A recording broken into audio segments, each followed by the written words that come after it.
बापू यादव जी।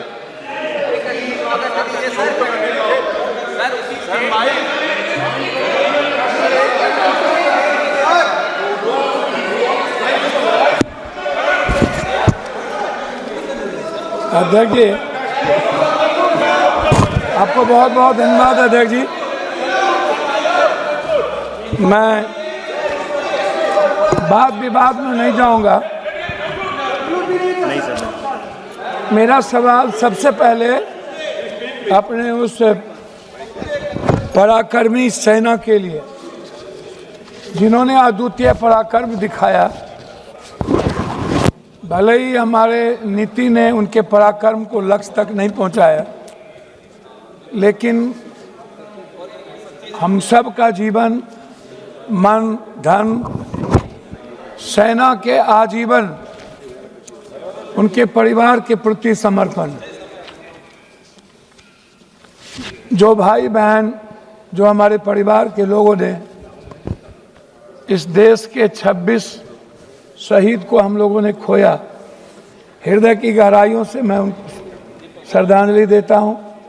साथ साथ कश्मीर के उन अवाम को जिन्होंने आज़ाद हिंदुस्तान में हमेशा शहादत दी है हर मोर्चे पे, मैं उस परिवार को, उस पिट्ठू भाइयों को, उस घोड़े वाले को, सभी अवाम को जिन्होंने पूरे देश के उस पहलगाम में हमारे बच्चे भाइयों की हिफाजत की, उसको दिल की गहराइयों से पूरे सदन और देश, हम सब उनके प्रति कृतज्ञ हैं। जनाब, पुलवामा क्यों? पुलवामा के बाद 18 23 घटना।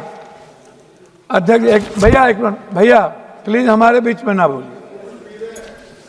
पुलवामा के बाद लगभग उरी से लेकर के पहलगाम तक छोटी और बड़ी लगभग 23 से 24 बड़ा हमला हुआ। 11 साल नरेंद्र भाई मोदी जी प्रधानमंत्री रहे। 370 की ढिढोरा पीटी गई। कहा कि 370 के बाद आतंकवादी कमजोर हो जाएंगे और खत्म हो जाएंगे। 370 के बाद आतंकवादी हमला बढ़े, हमारे सैनिक जवान की शहादत हुई और हमारे भारत के स्वाभिमान और सम्मान पर ठेस पहुंचा। मेरा सवाल सरकार से है कि 3 क्विंटल बारूद पुलवामा में जो आए और पुलवामा के घटना के बाद आप एक नया चुनाव लड़ लिए, कम से कम भगवान का तो राजनीतिकरण होता ही है।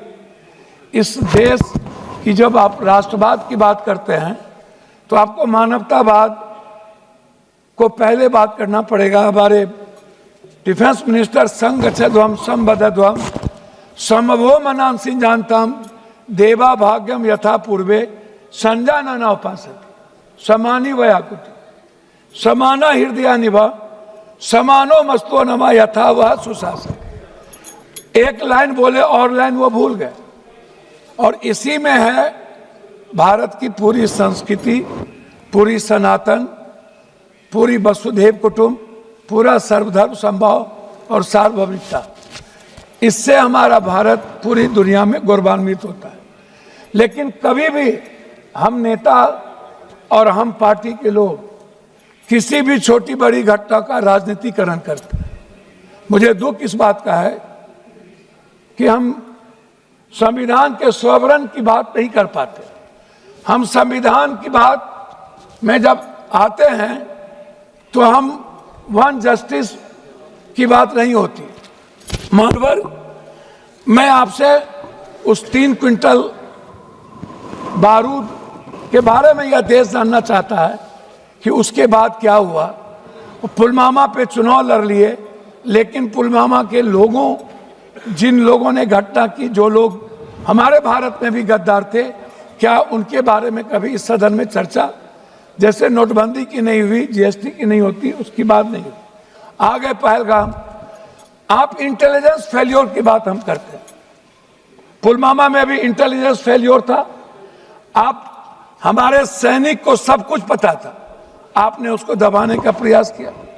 हमारे सैनिक दुनिया से लड़ सकते हैं, पाकिस्तान की बात मत करिए। आप कहते हैं पाकिस्तान, हमारे मंत्री कह रहे थे पाकिस्तान मेरे सामने कुछ नहीं है।